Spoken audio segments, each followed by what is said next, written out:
The girl suddenly feels dizzy and lightheaded, so she opens a lighter, twice more sunglasses, pretending to be blind, disguising herself as a guide dog. However, not long ago, after she accidentally witnessed a murder scene. This day, the girl came to the convenience store to buy things. Who knew when the clerk looked at her? He was immediately quite frightened. He saw her accurately take the items. Obviously, she wasn't blind. At this time, the girl spoke up. Ah, there's also 2 million. The boy still pretended not to know.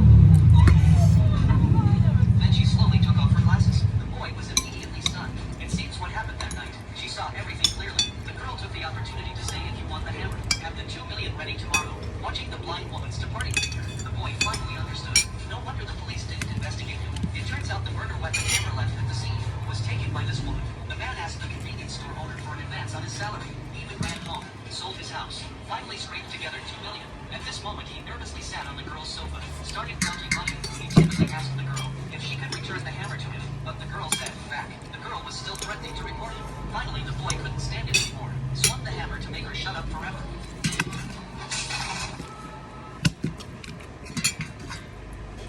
The girl suddenly feels dizzy and lightheaded, so she opens a lighter to clear her head. Who knew the next second?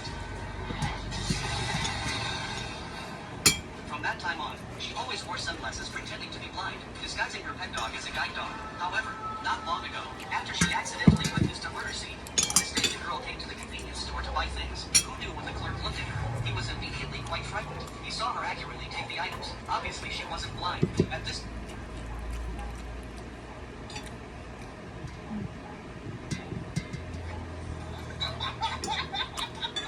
Nesty guys, nesty. Natutuwa naman na nanay mo ngayon siguro. Proud din ako. Tama tayo ngayon, dami natin pinagagastos ng kung ano.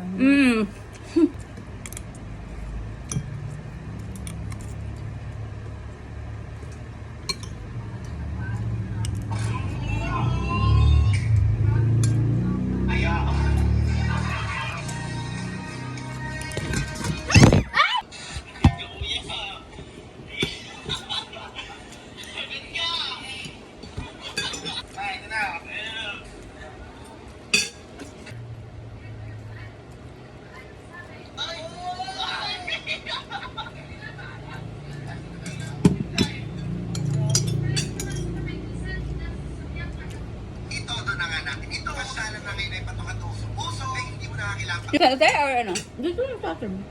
Sa atin dito, labaw? Ah.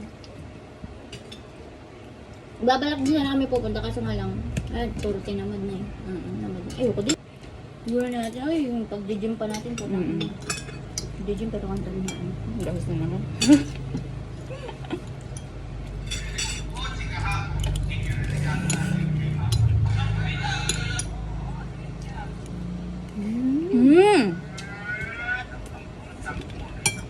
Tapos nga,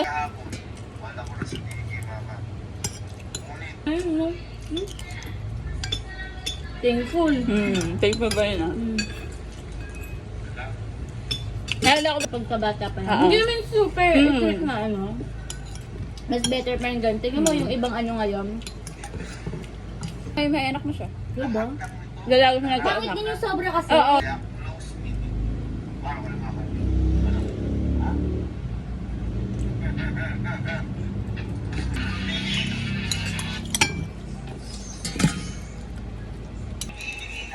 Tayo hindi mo na nagpa-pause. Pero siguro busy lang. Ah. At saka ano din, nung ano, din siya sa ano, diba? Bye! Natin pagdating ko. Ay ka!